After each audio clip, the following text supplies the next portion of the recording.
This video is sponsored by Card Kingdom. If you click on the link in the description below, it'll take you to their store and they'll know I sent you there.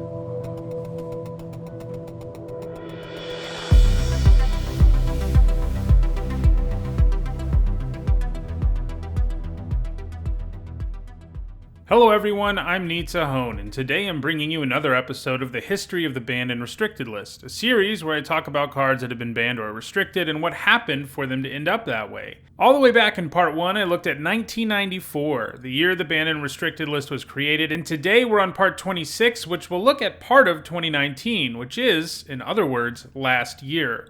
Pretty crazy we've come all this way. In our last video, we looked at 2018, a year marred by several new cards being way too powerful for Standard. We saw a similar theme in 2017, though there were also problems in multiple other formats that year. While those years weren't too good for competitive Magic, 2019 would be even worse, with over 20 cards needing to be banned or restricted for the first time. And about half of those cards were from new sets. There's so many cards to talk about for 2019 that I had to divide it into two parts. In this video, we'll be looking at what happened between January and October of 2019, and in next week's video, we'll look at the remainder of the year. Just a reminder, I only talk about cards that are banned or restricted in formats that are played at the premier level. This means formats like Pauper and EDH are not discussed here. So, between January and October of 2019, 8 cards had to be banned or restricted for the first time. 5 of those were cards that had been printed for the first time within the last year and a half, and Standard as a format was definitely affected by these various bannings, but other formats were impacted too. Let's start with the announcement that came in January of 2019, an announcement that only made one change. Krark Clan Ironworks was banned in Modern. Krark Clan Ironworks has an interesting history. It is obviously a card with some amazing power, since it can generate a ton of mana. However, it was a card that had been around since 2004 and hadn't really caused any major problems. It saw some modest success in 2004, and then more or less disappeared until 2018 when it emerged in Modern as the key card of a powerful combo deck. The printing of Scrap Trawler enabled an insane and complicated combo that went like this. First, you had to have a Mirror Retriever and a Mox Opal in your graveyard, 2 Scrap Trawlers in play, and a Krark Clan Ironworks in play. Then you sacrifice one of those trawlers to the Ironworks, which returns a Mirror Retriever to your hand with that trawler's trigger. You can then use the mana from the Ironworks to cast Mirror Retriever. Additionally, you have another sacrifice trigger from the Scrap Trawler that's still in play, which you use to return the Mox Opal to your hand. Then you play the Opal and tap it for mana. Then you sacrifice it to the Ironworks. Then you sacrifice the Mirror Retriever and use its trigger to get back a Scrap Trawler. Then you use the other Trawler's trigger to return Mox Opal to your hand again. This loop allows you to make as much mana as you want, which you can use to draw as many cards as you want until you find your Pyrite Spellbomb, which is the deck's primary win condition. All of this might sound like it's hard to set up, but it really isn't. There were enough card selection and tutor effects in Modern that making this happen wasn't that crazy. This combo does require keen rules knowledge, especially about how the stack works, and thus, despite the deck's power, it wasn't really played by a whole lot of people. However, one player in particular, Matt Nass, was an expert with this deck, and he proved that in the hands of a highly skilled player, it was probably too good. I'm not sure there is any other banning in the history of the game that one player was so responsible for. He top-8'd 3 Modern Grand Prix in a row with it, which is pretty much unheard of, and after he did that, other players got on board with the deck, and even though only a few people were playing it, it had an absolutely insane win percentage. So Wizards banned Ironworks because of how good it was primarily, but there were also some additional factors. One of these was that Wizards was actively concerned about how complex the deck was, and they thought it might create a barrier for entry for new players into Modern who could see someone combo off with this and not really understand what was going on. So in the end, Krark Clan Ironworks got the axe, and it remains banned in Modern until this day. But hey, at least only one card had to be banned in the January announcement. Let's move now to the February announcement, which is a pretty unique case.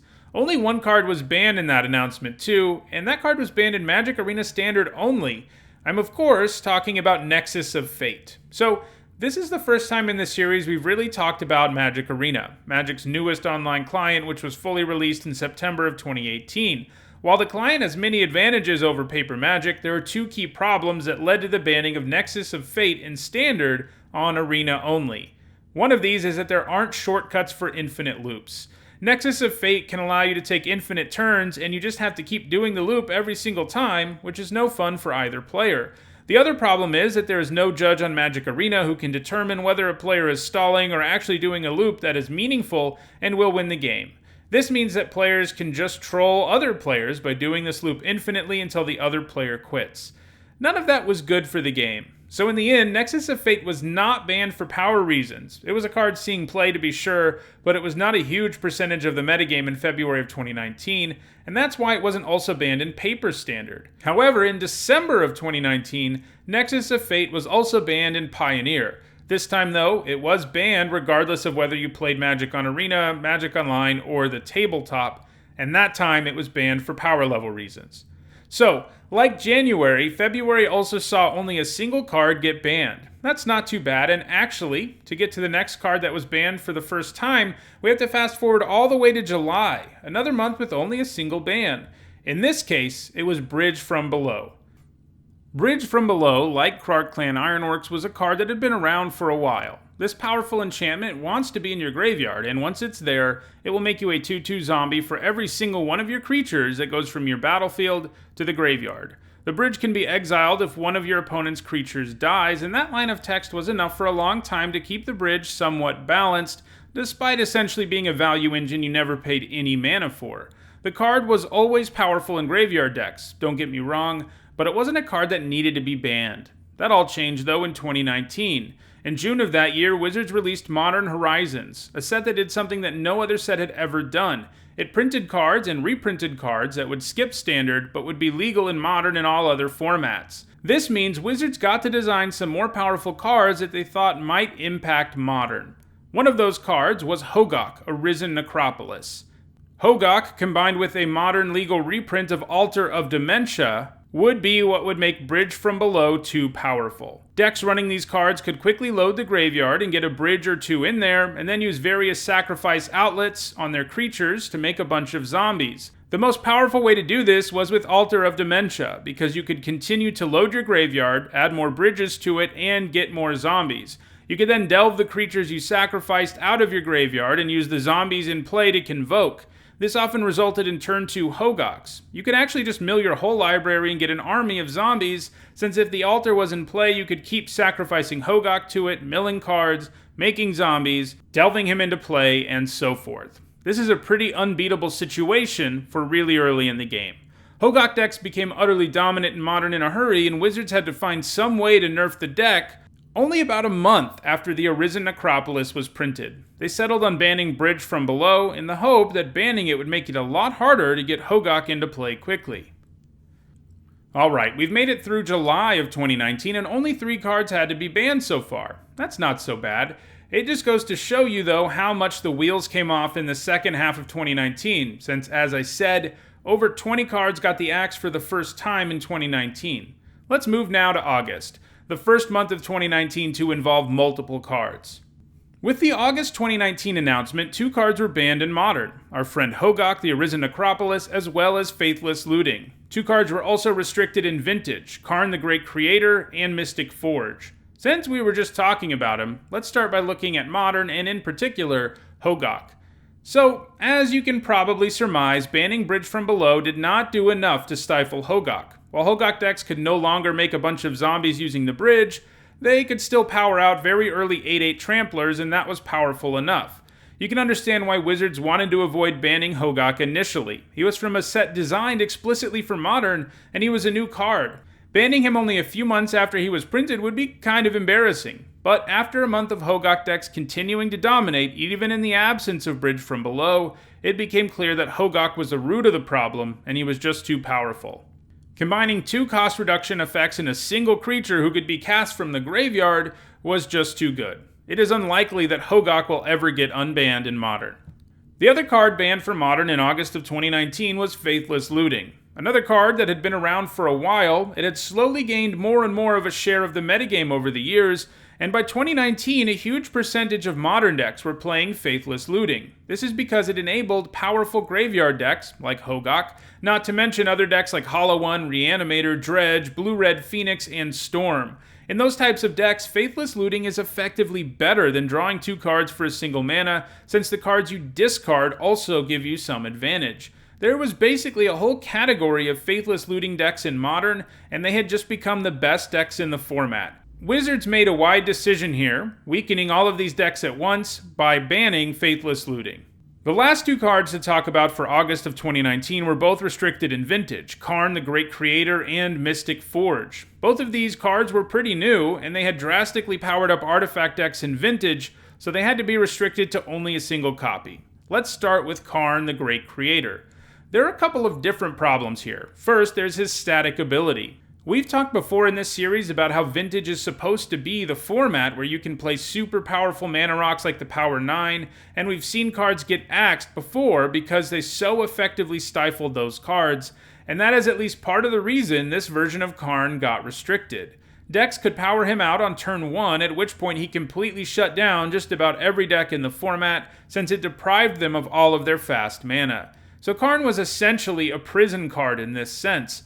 But what made him even better is that he was not only a way to lock out the game, he also gave you a way to win the game, in particular by using his -2 to grab combo pieces from the sideboard, like Voltaic Key and Time Vault.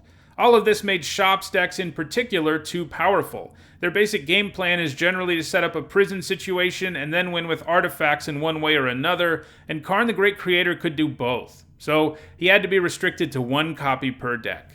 Mystic Forge also made these decks too powerful. Being able to just play artifacts off of the top of your library is insane in a format that has a ton of cheap artifacts, as well as some insane fast mana to allow you to keep playing more and more artifacts from your deck. Mystic Forge enabled Shop's decks to rip through their entire library with ease until they found a way to win, like, Karn the Great Creator. Shop decks were good enough without the advantages that these 2 cards had granted them, so they were both restricted to power that deck down. So August saw both Modern and Vintage get disrupted by cards that were relatively new. Let's move now to October of 2019. We're only going to talk about 1 card from that announcement, Field of the Dead, which got banned out of Standard. October 2019 was also the month that the Pioneer format was created, but we're going to save all of that for next week's video and just finish up today's video by looking at Field of the Dead. Field of the Dead is a card with a really unique design, but unfortunately it proved to be too powerful. You might think it is hard to really get the field online, but it wasn't. This could be accomplished using Scape Shift, which would give you a ton of zombies all at once after you got enough lands. This deck was pretty good, but not really the reason that Field of the Dead got banned. Instead, it was Field of the Dead decks featuring Golos' Tireless Pilgrim that got the field banned in the end. Golos could tutor up any non-basic land, including Field of the Dead. This type of Field of the Dead deck was no longer combo-oriented, like the Scape Shift version, and a lot more resilient than those decks were. This is because it was really just a ramp deck at the core, and it could win in other ways. These decks could just draw out games and outvalue the opponent thanks to zombie tokens, and they were way too good at doing that. The deck was too consistent and too powerful, making up almost 50% of the metagame at Mythic Championship 5. The field had to be banned out of Standard in order for the metagame to be more diverse. Field of the Dead got banned only 3 months after being printed. Later in 2019, it also got banned out of Pioneer for similar reasons. Well, that does it for this video. Next time we'll pick up with October of 2019, talk about the creation of the Pioneer format, and many cards would be banned in the format before the end of 2019, and every other Magic format would also be affected by bans or restrictions before the end of the year, so we'll have a lot to talk about. If you enjoyed this video, don't forget to like it and share it so that others can enjoy it too. If you want to make sure you catch future episodes in this series, don't forget to subscribe. And if you need to catch up on the first 25 episodes, you should see the playlist on your screen now. Thanks for watching.